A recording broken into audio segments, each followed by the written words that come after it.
Latest post ng SB19 sa kanilang Instagram, ibinahagi nila ang nasabi nga pong endorsement nila, ang Mang Juan. Ayon sa mga netizen or sa mga fans, sobrang natutuwa daw sila tuwing nakikita nila o nagpa-pop up ang commercial na ito ng SB19.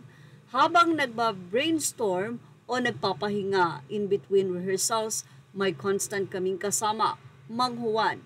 Bit-bit palagi kahit saan mapunta, hindi pwedeng mawala ang fave snack namin. Well, dito ay pinapakita ng SB19 na grabe nilang suportahan ang nasabi nga po mga endorsement nila. Dahil kahit nga ang Mang Juan ay kasakasama nila sa kanilang pag-travel. At kapag sila ay medyo namamahinga at nagre-relax habang nagtatrabaho din naman, ito ang kanilang ginagawang snacks. Wow! Talaga namang napakaraming endorsement na ang lumalapit sa SB19. Samantala, sa ibang balita naman mula sa artikulo ng Abante. Ayon sa update, sobrang masaya daw ang promoter ng Simula at Wakas USA at Canada Concert Tour ng SB19 na si Ana Puno. Napaka-thankful daw ni Ana sa lahat ng mga tumulong sumuporta sa concert tour na ito ng SB19 na sila Stel, Philip, Justin, Josh at Pablo.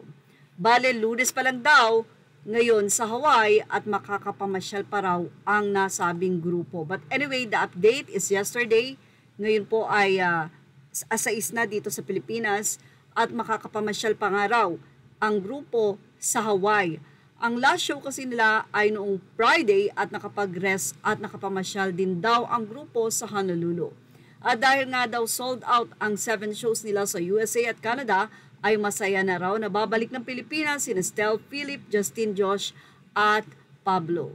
Nakakatuwa nga daw na dahil sa bait ng SB19 at mga kasama nila, mga staff, yung ibang mga tumulong na ipromote ang shows nila sa USA at Canada ay nagpunta pa sa Honolulu para makasama ulit ang mga ito. Grabe. Samantala, abangan naman ang mga magiging ganap ng SB19 sa kanilang pag-uwi at pagbabalik sa Pilipinas.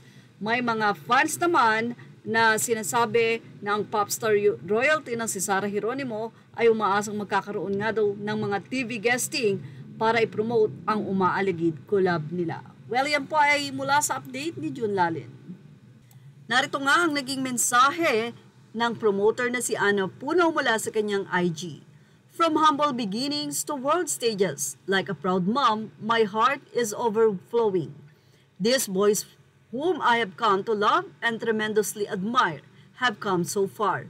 From selling out 2 nights of the Simula at Wakas at the Philippine Arena with 55,000 fans each night, to selling out venues over 7 cities all over North America, their journey has been nothing short of inspiring.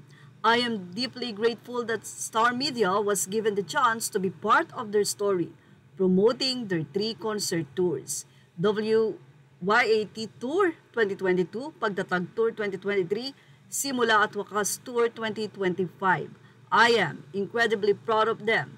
May they continue to soar, fulfill their dreams, and remain a source of light and joy to their ever supportive 18.